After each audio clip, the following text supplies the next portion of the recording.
That's awesome because again, you're the first UK women and Diva Search winner to be champion. That's like such accolades. I'm so excited for you to have like a podcast to talk about all this. Like, how do you feel? Like, how those accolades feel for you, and that we're still talking about them to this day. Yeah, no, I like I said, I'm very, very privileged. I knew that from the moment when I entered the Diva Search, I really didn't know what my future career was going to entail. I didn't even think I was even going to have a future. I didn't think I was going to win. But to be crowned, as the first ever British, also first ever Arab. I've never mentioned that before. Ever first Arab woman wrestler. The first Diva Search winner to win the women's title too. It's just like the women's championship title is like it blows my mind. But sitting back and watching while I was away, I was watching a lot of stuff and feeling that the Diva era doesn't get as much love, I feel, as it should. You know what I mean? Or even people don't know the backstory about it of why things were, why the women were presented in the way that they are presented now. And I love, that's why I'm excited to do this podcast because I'm going to show you guys that, we are the women who, started basically the foundation for the women to run right now. And not only that, Yeah. it shows that we are the women that didn't really get to tell our stories. And I don't want us to be forgotten. So I'm excited that I'm going to bring that into light. And I know there are plenty of Diva fans out there. So Mhm. I'm really excited. It should be out really soon. I'm really, really excited for it. And I hope people will enjoy it and get behind it. Absolutely. So you kind of touched upon, now like really getting back into the product and things of that nature. Like, what do you feel? I guess what's your opinion of the product today, and like what you're seeing, and maybe the differences between what you experienced versus today. Um, for sure, women are given characters. They're able to create characters. They're able to shine, to have matches. Because the Diva era, we didn't really our matches, if you can really call them matches, we had like literally a minute and a half. If we if we were fortunate, we would get 5 minutes, to tell a story, get over, get the fans involved, have them, feel and understand what was going on, which was, if you think about it, it's really, really hard. So it's great to watch the women now who are able to tell their stories and able to get the fans to really get into their matches and show, and they can even show how athletic and how amazing wrestlers they were. When during our era, we were told we weren't allowed to do any punches. We weren't allowed to do anything that was shocking. Everything had to be like girl fights, slaps, Mm. kicks, and eventually it got a little bit better. But that really was what it was. Um, I like the product now because I feel like the women. Rhea Ripley, for instance. Let's talk about her. You don't even think about her in a women's wrestler, right? Like she's just a superstar. To me, that's how I look at her. I'm like, wow, she's just like a superstar. And the only other female wrestler that I can fit that had done that in the past was China. So it's Yeah. great to see that, being relived, and I'm really excited to see what Rhea's gonna do next. Um, the women I feel like can really go now. So I'm really excited. I love Yeah. watching all the matches. I love watching Liv Morgan perform too as well. I feel like Chelsea Green, she represents a, sometimes a little bit of diva era for me. So Yeah. Well, she wanted to bring back the Divas title, right? Yeah. She wanted the butterfly belt back. I'm for it, 100%. I'm 100% for it. She gets me every time. I love her character. I love everything about her. It's entertaining, and it's great. But I don't want our era to be forgotten. Like we still did what we had to do, and we had a cap, and especially with LayCool. When I was in LayCool, I feel like we reached that cap. If reached the maximum of whatever we could get, whatever we could fight for, we did reach that. So. Yeah, and that's the problem, honestly, because now that there's a women's tag belt, and I was like, you guys should have been the first to hold that. I agree with you, but it was never going to be in the works. If anything, when Michelle and I, when I won that title, I beat Beth, I think Beth Phoenix. Um, they when we suggested, that we both were co-champions, so because otherwise I just didn't see how LayCool would keep going because Michelle, why why would you stick around with me, kind of thing. So when we first suggested that, it was kind of like, no. And then until like it was Batista who suggested the forever thingy. Yeah. Love. That suggested, then that's when it was like, okay, let's run with it. And I'm so happy that we did. And I wish that we would have had the opportunities that the women have now. But you know what? That was just our time. That was our era. Mm. Have to accept it for what it was, was, you know. One of our listeners here, Lisa, is kind of commenting a little bit on touch on it. She wants to know if we'll see one more match from you. Is that something in the cards? That you Tag belt run. I'm open to it. How about that? I'm very open to it. Before I hit, I don't know, 50, I am open to coming back. But for me, if I come back, I really want to come back with Michelle. I want to be with people. I don't want to come back as a singles or anything like that. I think that LayCool would be a treat for the fans, I'd say. Hopefully a treat for the fans, and Absolutely. I want to see. I want to come back and work one more time with my best friend, and you know. LayCool hasn't been seen in since 2000, I think 11, is it 2012, 2011? So I think it's due to be reconnected. And you kind of touched upon it. Obviously, you can't not talk with you about LayCool. So with Michelle being inducted this year, has there been any talks? Can you reveal anything? Would you are you be involved in that ceremony and things of that nature? For one, I'm extremely happy for Michelle. Well deserved, and it's about time that she is being inducted into the Hall of Fame. I'm not going to share that stuff just because I'd rather have you guys guessing and waiting. Mm-hmm. Does anybody want to see me there? I don't know. Do you want me and Michelle to reconnect? Do you want to? Absolutely. We do. Thank you. So, I do. I'm in for it. Oh, thank you. You're gonna have to watch the Hall of Fame to see. That's all I'm gonna have to say about that one. Fair enough.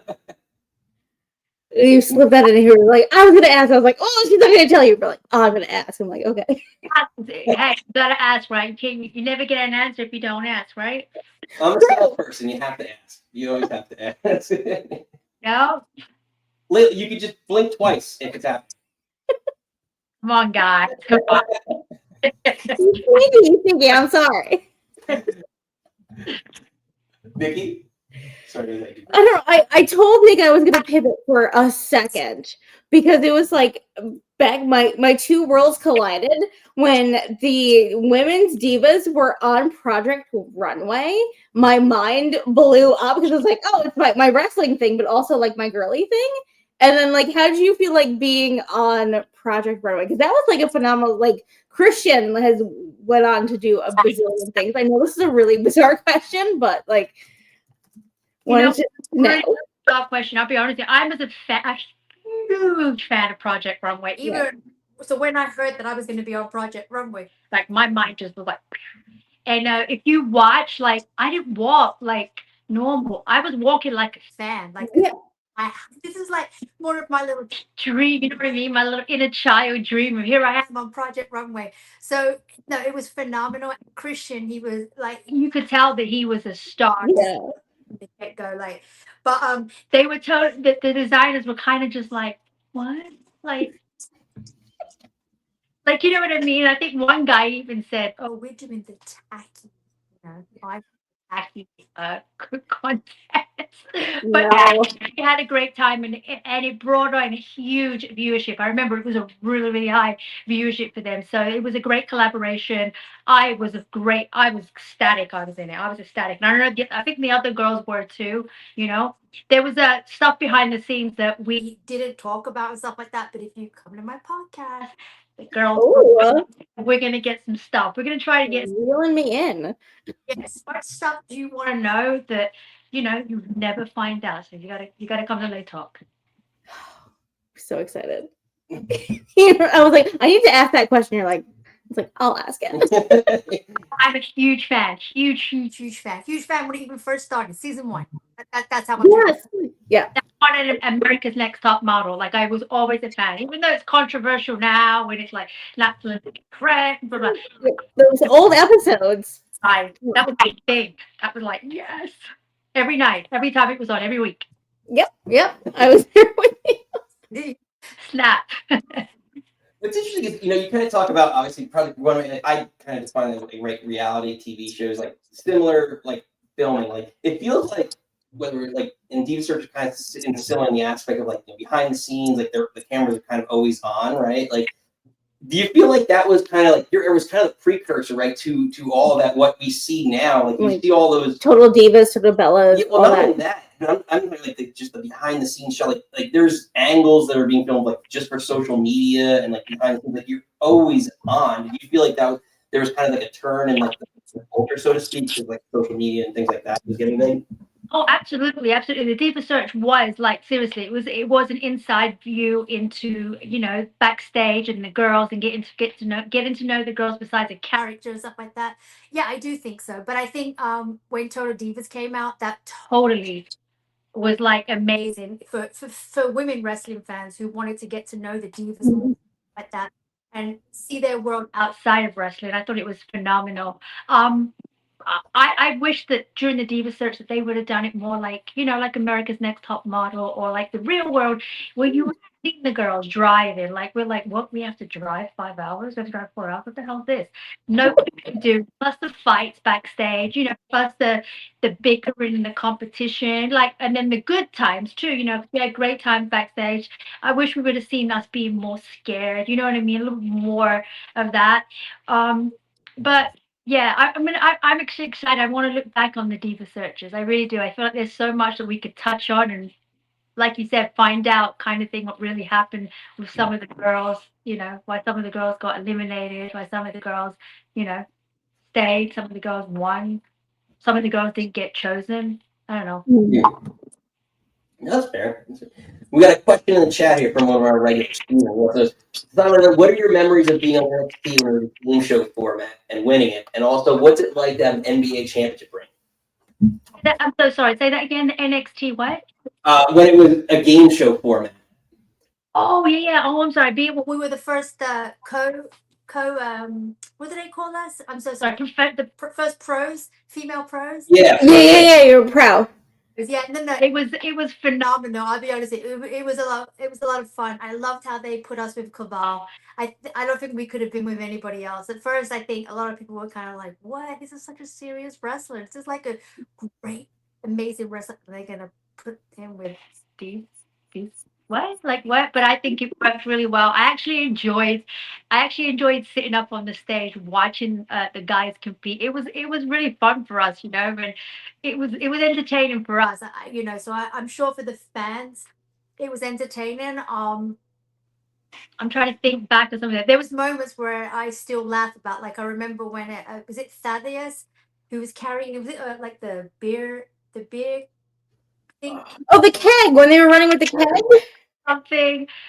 Anyway, I remember stuff like that where it was just fun to be a part of, and I kind of think they should bring it back. I know they have something else completely different, but I think they should bring it back to NXT because you'll get to know the guys even more, better. And then hold on, what did we say? Championship ring. Oh my God, amazing! How the hell did I get a Championship ring? I didn't throw a hoop. I didn't do anything. I did, which I love. I can do it for free. Well, not now, but then I would have done it for free. So it's amazing. Then I got a championship ring, and it has my name on it. Like has my last name on it, Al. Who can say that? Who can say that? Hey, I have an NBA. You know what I mean? Championship. I was amazing, phenomenal. I don't even show it. I have it locked away. I refuse. I've had people like sending me, "Can I buy that from you? Like, how much does that cost?" And I'm just like, yeah. No, it's yours. It's not gonna happen. That's part of my you know what I mean, history and stuff like that. But no, it feels very, very good to have it, even though I didn't really work for it.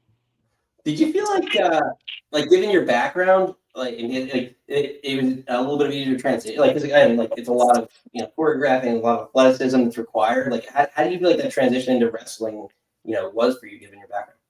It was definitely very, very helpful because I'm a visual learner just because I trained in dance, so it did help me a lot. I feel like sometimes I did stuff that looked a little bit too dancey, you know what I mean, or something, but it did help me. It really was a strong factor that was able to help me and watch things because I can understand that. Okay, this move goes to this move. You do this, you do that. So yeah, it was. Thank God for my dancing background, and not only that, thank God for my dancing background when I first won the Diva Search because I was able to do extreme expose, so I was able to train while I was, on the road traveling, and then learn how to wrestle, like you know what I mean. So it was. Thank God, did my dancing career or training definitely saved me and helped me to have a better career in WWE for sure. Absolutely. I kind of want to backtrack a little bit between like when you and Michelle go on this amazing tag team championship run. Like, is there a tag team or women that you would love to like get in the ring with? I've been saying I would love to face Chelsea Green and Piper. I would. that would be a good match for comical. But then you know what? Like even Naomi, no, sorry, even Liv and is it Roxanne? Is that right? Am I right? Raquel, yeah. Oh, so sorry. I'm thinking of Roxanne Perez, Raquel. Even that would be hilarious. I think I would say I think LayCool could make it work with any of the girls right now in the tag team division. If that's something that they would ever want to do, I think it would work. We'd make it work. How about that? We'd make it work. Yeah. That's for business. Exactly. Nikki, is there anyone now? You've talked about like who you might want to get in there with. Is there anyone that reminds you of a young Layla in WWE? Is there like that you say this is me 10 years ago, like this is exactly who I see? 10 years ago. Well, yeah, I'd say Chelsea Green. I think she's definitely more of like the character, over dramatic kind of thing, entertaining, right? She's not scared of making herself look rich. And so yeah, I definitely say Chelsea Green. I'm trying to think if there's anybody else. I feel like that Samantha before she left, I felt like she kind of reminds me of a younger, when she has her hair curly. Yeah, but yeah, that I don't know if you guys can think of anybody else. That's all I can think of. No, I like to stick to our women's conversations, but I would be remiss if we didn't ask you how you feel about John Cena turning heel. Oh my God, I feel like everyone has a feeling about it. Yes, it's time because I remember when I was there that there was talks about wanting to turn him heel, and I just don't think that. I think they made the right decision not to do it then because he's definitely the face of the company, and I think now why not? He's going to pass the buck on, right? He's going to pass the torch on Cody. So he turn heel, go out with a bang. He said this is it for him. This is the last thing. So I think he's going to pass the torch on to Cody, and I actually am excited to see John Cena as a heel. I really am. Like it was a great moment. I feel like that was the highlight of that pay-per-view. Like it was unexpected too. I really wasn't expecting that. It really wasn't. So no, I'm excited to see what he's going to do as a heel. I really am, for sure. Yeah, I think it's long overdue, and like I said earlier, blew up the internet. They're not behind it. They don't like it. Mick, again with wrestling fans, we're a divisive bunch. So I feel like some people are excited about it, and some people are like, "How dare you do that to Cody? How dare you align yourself with The Rock?" Like we're a fickle bunch. There you go. It's got one-on-one. It's got you talking. So I think because it's got everyone talking. Yeah, I think it's going to be great. I really do. I really think it's going to be a great match. For sure. So I have more. I guess it's more professional. Like, is there something? What would be something surprising about whether you personally or your character that people maybe don't know about? or like didn't get to see. Yeah, didn't get to see that you wanted. I'm trying to think about. Oh my God, I'm so sorry, guys. It's been such a long time. It's like I'm trying to think. I have regrets. I think that when I came back after my injury, when I tore my ACL, and I regret that I didn't follow my heart and not become A cheesy, like kind of baby face kind of thing. I do regret. I think I should have done a lot more development on my character. I should have thought things out thoroughly instead of just being happy to be back kind of thing. So I think that's what I regret. I feel like there could have been so much more that I could have done.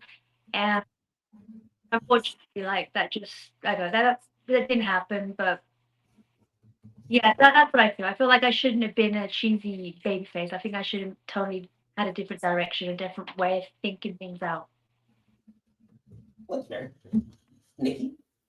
Can I do my breakfast Yes, question? I was waiting on that. This is her favorite question. So we're from New Jersey, and it's very much there's a trope of like a breakfast meat if it's called pork roll or Taylor ham, and that's very much New Jersey. So instead, I ask people what's their favorite breakfast food because I love breakfast, and that's like my favorite thing. I want to know what's your favorite breakfast food to eat. Okay, so I'm such a foodie. Just to let you guys know, I am such a foodie. Like I will try anything once, as long as it's not like blood or something like that. But I will try anything once. Being British, I love a good full English. I love Yeah. English, but I like a full English with I'm gonna say chips, not fries. I'm gonna say chips. Yeah. Hash browns. I want to eat chips, eggs. I don't know. Do you guys even know what that is? No, because you get the beans and like the tomato, like tomato. Yes. Is it definitely beans? Yeah, you get that. They get the mushrooms. I'm trying to think what else. You get the fried bread. I do love that. But and then my other favorite, I'd say, breakfast food would be just a hot croissant. Oh, sorry, croissant. Love it. Need a drop of that. Yeah. But full English is one of my favorites. One of my favorites by far. See, but do you put something on? See, like I could never like a croissant. I could eat by itself. I couldn't eat like people put like say like breakfast meats on it. I could never like make that the bun. What? No, it's great. It's great. It's like sweet. It's sweeter, and like I love sweet things, but like it gets too sweet. The level of too sweet. I know you're not on my breakfast level. Like I would eat breakfast for every single meal for the rest of my life. I feel like you're not a breakfast person. Girl, pancakes. I love pancakes. Pancakes are my breakfast food, basically. Well, Layla, it's been a pleasure. Before we let you get out of here, where can everyone find you and in this podcast that I can't wait for? Awesome. Yeah, so you can find me on Instagram. It's LayL. So LayL. And on X, it's MSLAYEL, Miss Layel. Podcast will be coming out. It's on YouTube. It's on YouTube already, but just not up yet. So that would be Lay Talk Podcast. If you guys want to look that up, and keep you guys posted and about it on X and Instagram. So real soon, hopefully, real soon we'll get that out. So it was really nice talking to you guys, and I just want to say love to all fans. You are doing well and having a great 2025. Thank you so much. This has been incredible. I really appreciate you coming on. Oh, thank you so much. It's been great. Thank you, guys. I appreciate it. Cheers. Ladies and gentlemen, Layla. New friends. Making new friends. Oh my God, she was so sweet. Fun. You always make new friends on the show. Always making new friends. You just never know who's going to show up on the Nick Club Wrestling